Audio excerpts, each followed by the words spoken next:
মির্জা মাজহার জানে জানান শহীদ রহমাতুল্লাহ আলাইহি, উনি যে কত বড় বুজুর্গ, কত বড় আল্লাহর ওলি। শাহ ওলিউল্লাহ মুহাদ্দিসে দেহলভী রহমাতুল্লাহ আলাইহি বলছেন যে আমার মতে বর্তমান বিশ্বে সবচেয়ে বড় ওলি আর বুজুর্গ হলো মির্জা মাজহার শহীদ রহমাতুল্লাহ।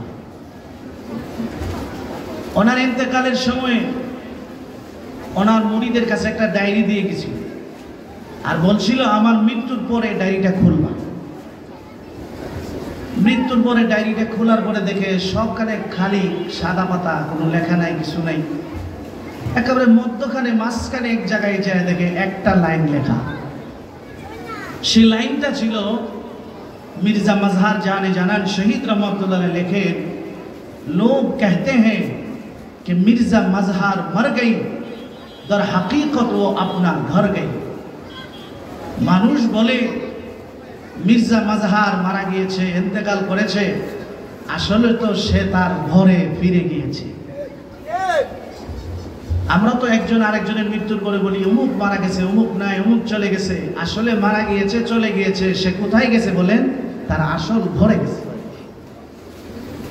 তাহলে আল্লাহর প্রশংসার জন্য নবী যথেষ্ট, নবীর প্রশংসার জন্য আল্লাহ যথেষ্ট। खुदा दर इंतजारे हमद मानिस्त, खुदा दर इंतजारे हमद मानिस्त, मोहम्मद चश्मे बर्राहे सनानिस्त।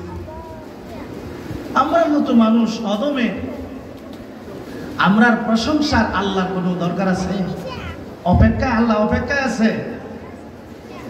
আরে গরিবরা তো ধনীদের জন্য অপেক্ষা থাকে, কিছু দিবে খাবো। তাহলে আল্লাহ কি আমরার প্রশংসার অপেক্ষায় আছে? আমরা নামাজ রোজার অপেক্ষায় আছে? আল্লাহ কারো প্রশংসার অপেক্ষা নাই, কারো প্রশংসার দরকার নাই, ঠেকা নাই। রাসূল করিম সাল্লাল্লাহু আলাইহি ওয়াসাল্লামও আপনি দুরূদ শরীফ পড়বেন, সম্মান বয়ান করবেন, এগুলোরও দরকার নেই, অপেক্ষা নেই। কেউ কারো ঠেকায় নাই, কারো কাছে অপেক্ষা নেই।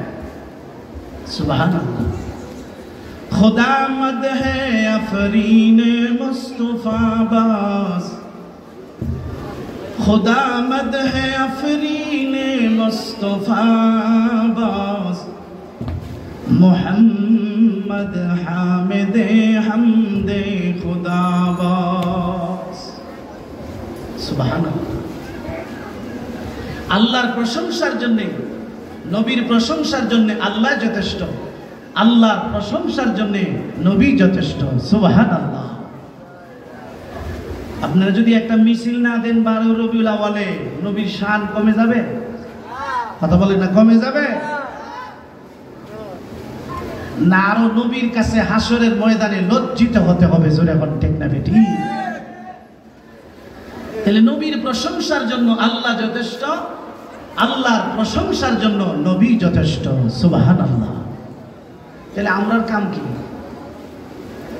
এখন কইবেন যে হুজুর আল্লাহ করে নবীর প্রশংসা, নবী করে আল্লাহর প্রশংসা, আমরার কাজ কি? সুবহানাল্লাহ। ছাগলের বাচ্চা কয়টা দেয়? কয়টা কয়টা? এই কয়টা? দুধ খা কয়টা? দুইটা। নাচে কয়টা? একটা নাচে না। আরে স্তন তো দুইটা, তো বাচ্চা তো কয়টা? তিনটা। দুধ খা কয়টা? দুইটা। নাচে কয়টা? কথা। তাহলে আল্লাহ করে নবীর প্রশংসা, নবী করে আল্লাহর প্রশংসা, আর আমরার মাঝখানে 3 নম্বর নাচানাচি ছাড়া কোনো বাদ নাই। আমরার কাজটা কি? সুবহানাল্লাহ। মোহাম্মদ আজ তুমি খাহম খুদারা, মোহাম্মদ আজ তুমি খাহম খুদারা, খুদায়া আজ তুমি খাহম হুব্বে মুস্তাফারা। আল্লাহু আকবার।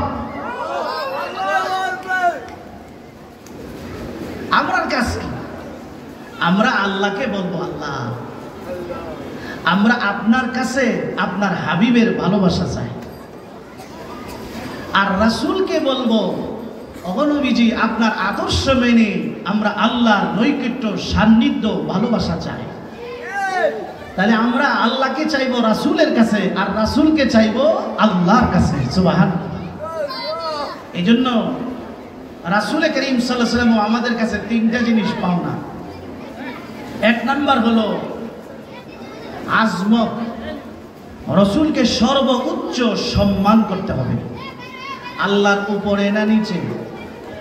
আল্লাহর পরে, আল্লাহর পরে রাসূল করিমকে সর্বোচ্চ সম্মান করতে হবে। রাসূলকে সম্মান দিয়ে আল্লাহর উপরে নেওয়া যাবে না, নইলে সেটা শিরিক হয়ে যাবে। রাসূলকে রাসূলের জায়গাতে রেখে সম্মান করতে হবে। আমাদের আকাবিরে দেওবন্দ, ওলামায়ে কওমিয়া, ওনারা যেভাবে রাসূলের শান, মান, ইজ্জত বর্ণনা করে, ওনারা যেভাবে রাসূলের শান, মান বুঝে, সারা পৃথিবীর কেউ ওইভাবে বুঝে না, আর সেভাবে করতেও পারে, সম্মানও করে বেশি। রাসূল আমাদের কাছে 2 নম্বর পাওনা মহাব্বত। রাসূলকে সর্বোচ্চ মহাব্বত করতে হবে। মহাব্বতের একটা সিরিয়াল আছে, মহাব্বতের সিরিয়ালে 1 নম্বর আল্লাহ, 2 নম্বরে রাসূল করিম সাল্লাল্লাহু আলাইহি ওয়াসাল্লাম। নবী সিরিয়াল দিয়েছে, নবী বলেন আহিব্বুল্লাহ লিমা ইয়ারযুকুম বিন নি'মাহ, তোমরা আল্লাহকে ভালোবাসবা, যত নিয়ামত সব আল্লাহ দিয়েছে।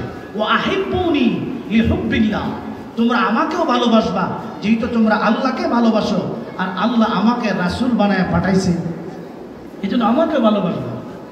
আমার ভাইয়েরা, রাসূল করিম সাল্লাল্লাহু আলাইহি ওয়াসাল্লাম আমাদের কাছে 3 নম্বর যেটা পাওনা, সেটা হলো ইতাআত, রাসূলের অনুসরণ করা, অনুকরণ করা।